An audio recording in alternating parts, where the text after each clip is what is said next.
2.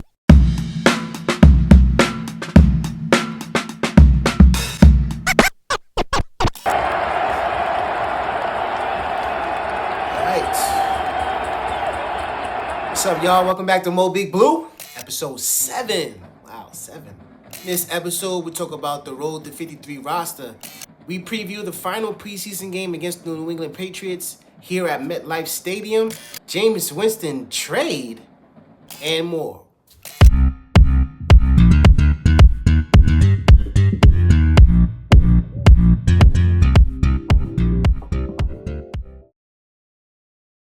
Pretty sure Daves wants to go undefeated in the preseason. Might as well start the winning culture now, right? Let's come on. Let's get used to winning again. Let's get used to winning.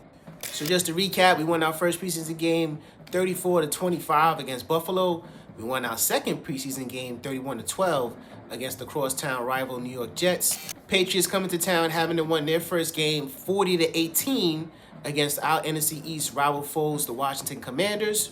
And they also won their second game 20-18 on a bogus end play at the last game to play the game that could have changed the sway of the game. But they won 20-18 against the Minnesota Vikings. Now look, we know the history already between the Giants and the Patriots. These two organizations go back.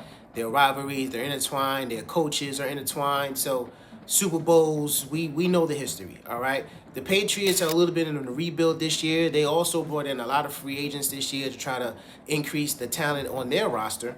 You got Williams coming in. You got Davis coming in. You got Moses coming in. You got Spillane coming in. You got Kraft in the middle. But the biggest person, the biggest free agent in my mind that they got this season, Mike Vrabel. Mike Vrabel is a Patriot legend, all right? But not only that, he is himself a very, very good football player, all right? Give him his respect. Mike Vrabel, number 50, defensive end, all-side linebacker from Ohio State from 94 to 97. He's a 3-time Super Bowl champion, 1-time Pro Bowler. He has 1 vote for first-team All-Pro back in 07. He was inducted into the Patriots Hall of Fame back in 2023. And he played for the Patriots from 01 to 08, all right? So another player coach similar to Aaron Glenn with the New York Jets coming in to try to rechange the culture within the organization. Coach Vrabel now is 54-45. He was Coach of the Year in 2021. He took the Titans to the playoffs 3 times in 4 years, all right? Was a division champ twice. He was with the Titans from 2018 to 2023. 4 out of the 6 years with the organization as head coach, he has a winning record. So Robert Kraft goes back to a reliable source, feels more comfortable with Mike Vrabel. Mike Vrabel, how I remember Mike Vrabel, is DN from Ohio State. If you see the video at running back for Penn State, this is back in 1994. Former New York Jet, Kajana Carter. I don't know how that reaction is going to be seeing him again. But Kerry Collins at quarterback, former New York Giant, was on this team. Joe Jurevicius, former New York Giant, was also a part of that Penn State roster. Kyle Brady at tight end, former New York Jet tight end, with the supposedly Tony Gonzalez of Kyle Brady to the New York Jets. All right, and then you got Mike Vrabel at defensive end. The Ohio State roster, I believe, also had Sean Springs during that campaign back in 1994. Vrabel brings that mystique, okay? He's going to bring back that New York Patriot attitude, that mantra, that hard work, that lunch pail attitude to try to get an attitude back to this team. Man, those Patriots, San Diego Charger games back in the day, man. I'm telling you, those San Diego teams was a problem, all right? First stint as head coach, Mike Vrabel actually drafts a former Ohio State superstar, in my opinion, Trayvon Henderson, okay? The boy's nice, all right? If you've seen him in college, you see him at Ohio State, 5'10", 200 pounds. The kid it just has a nose for the end zone. For some reason, he's always scoring a touchdown. Like, trust me. What does Trayvon do? His first game in the NFL as a rookie? Just take the kickoff return back to the house. Even got the same celebration from college. Oh, my gosh. But listen, the whole point in talking about this is the New York Giants have a lot of position battles that they need to figure out, okay? Our second unit defense, our depth, we really have to come to a decision on some of these players. I don't expect the first team to play at all. No starters at all. you will be off tonight, okay? Sit down, put on your baseball cap or your snapback or however you want to do it. All right, get some headphones, chill on the side, go sit next to Leak, man. Go over there. All right, Burns, Dexter, Russ, all y'all go over, man. Well, Russ, we might need you on the headset, but everybody else, man, y'all go over there, man. Y'all go over there. All right, sit down today, okay?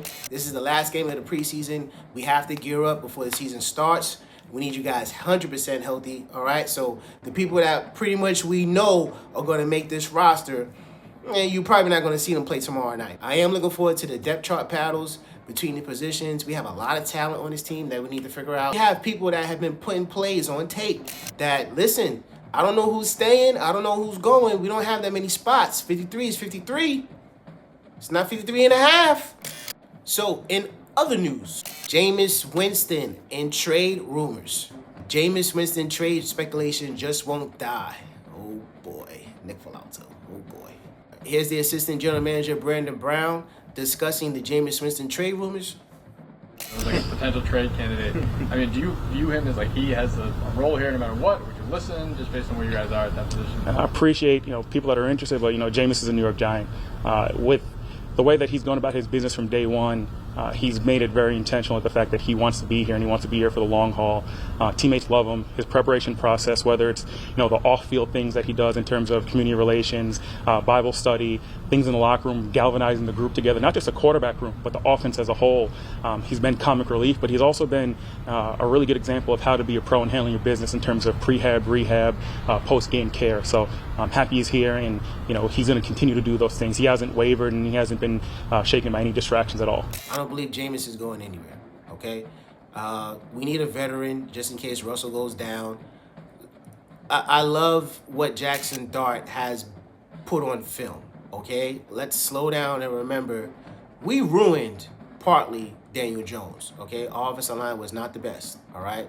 How many first-round quarterbacks come in and just tear it up their first year? Not that many that I can recall, okay?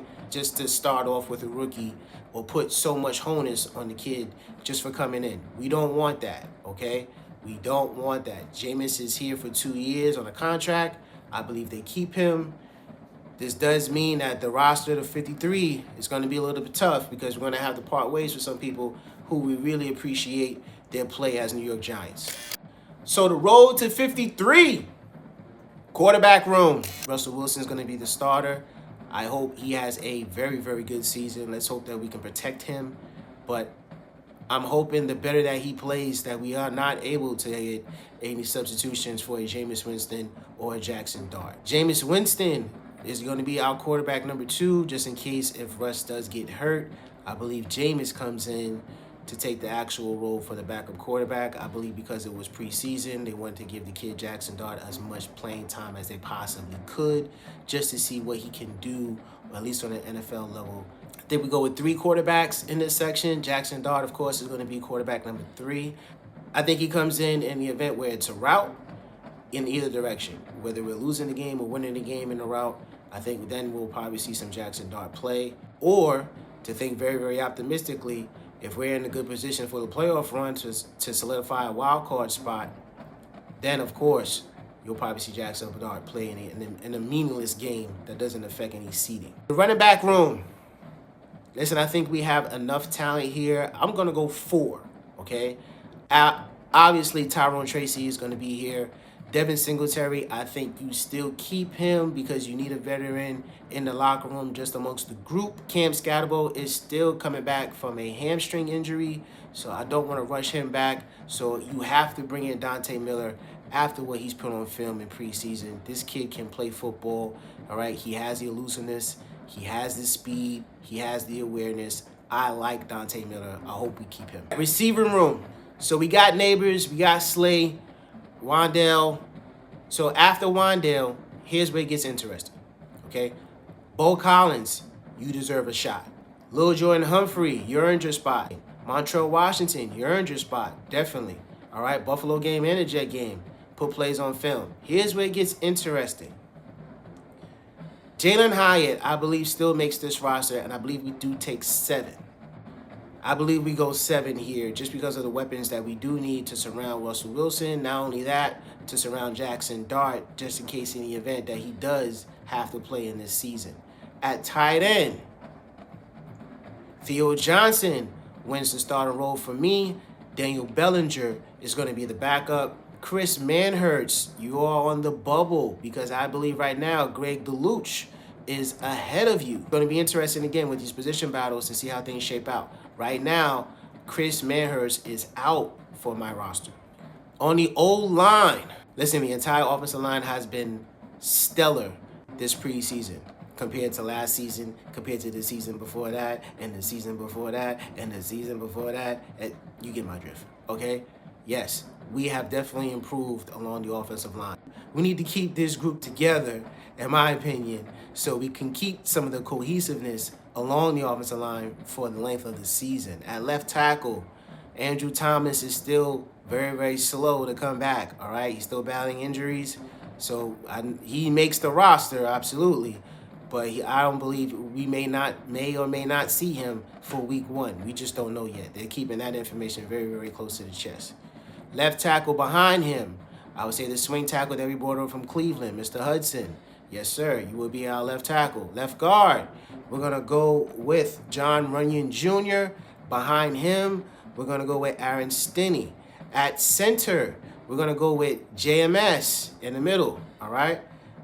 Behind him, we're going to have Jay Kubas. I think he did a great job coming in and subbing as the backup center in the last game, and he actually played well with Jackson Dart. Might be something there. Right guard, Evan Neal.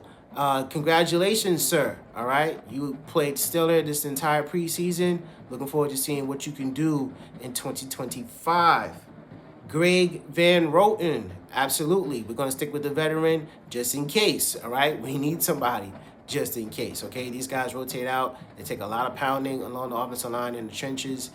We need reserves, okay? Jermaine Illuminor at right tackle, and then our backup prodigy, Marcus Bowe. Marcus, shout out to Joe Shane, all right? You guys did a real stellar job this year collecting a lot of talent to surround this roster. Marcus Bowe, I believe, is a steal if you watch the film on this kid. Oh, my God. So that puts me at 27 right now for the offensive side of the ball. Defensive side of the ball, here we go, D-line. At D-tackle, I got Dexter Lawrence. Behind him, I have Roy Robinson Harris. Behind him, I have Darius Alexander. Those are going to be my 3 in the D-tackle role, all right? I'm only taking 3, okay? In my DN role, all right, I got Kayvon, I got Raheem Nunez, Nacho, and I got Elijah Chapman, all right? So, R.J. Davidson, don't go far, okay? Don't worry. We're going to keep you, all right? Practice squad, okay? But this is the final 53. Linebacker. On the inside, I got B.O. sitting right next to Michael McFadden, okay? Behind them, I got Darius Mwaso, who I believe is going to be a brilliant special teamer, okay? And Chris Board, all right? The man that we signed over from Baltimore Ravens. We need a veteran presence just in case. In the outside linebacker role or the edge role, I got Brian Burns, followed by our rookie sensation, Mr. Abdul Carter. And behind him, I have the veteran Chauncey Golston, all right, who we're going to keep from the Dallas Cowboys, okay? So I know Chauncey's been playing some end, but just to fit the roster of the 53, I think we keep him underneath a linebacker depth role. All right, in the D backfield, secondary. Cornerbacks right now, I got Paulson Adebo and Cordell Flott as my 2 starting cornerbacks, followed by Deonte Banks, Drew Phillips. Nick Jones makes the roster. I think Nick Jones did a great job this year in preseason. He earned a spot. Okay, and then followed by Nick Jones is Trey Hawkins. Trey Hawkins, welcome back, man. At the safety position, I got Javon Holland, followed by Tyler Nubin, followed by Dane Belton. The safeties added, that put me at 49 out of 53. Leave spots for the special teams, okay? I got the long snapper, Casey Kreider comes back. I got Jamie Gillian for my punter. Graham Gano is my main place kicker, okay? And Emir Smith-Marset makes the roster as a returner. That's my 53. All right, prediction. Our night is really going to make a break for a lot of players on this roster. We have a lot of depth on this roster, so we have to sort out a lot of talent. I do believe Jackson Dart is going to probably see most of the first half, if not most of the game. We probably won't see, and I pray that we don't see any of our starters or first teamers, okay? Those are the people that we need to get healthy and get ready for Washington. Love to see what our defense does against the New England Patriots, okay? Trayvon Henderson, again, he's a problem, and they're definitely going to give him the ball. All right, y'all, Season 1, Episode 7, that is a wrap. Peace!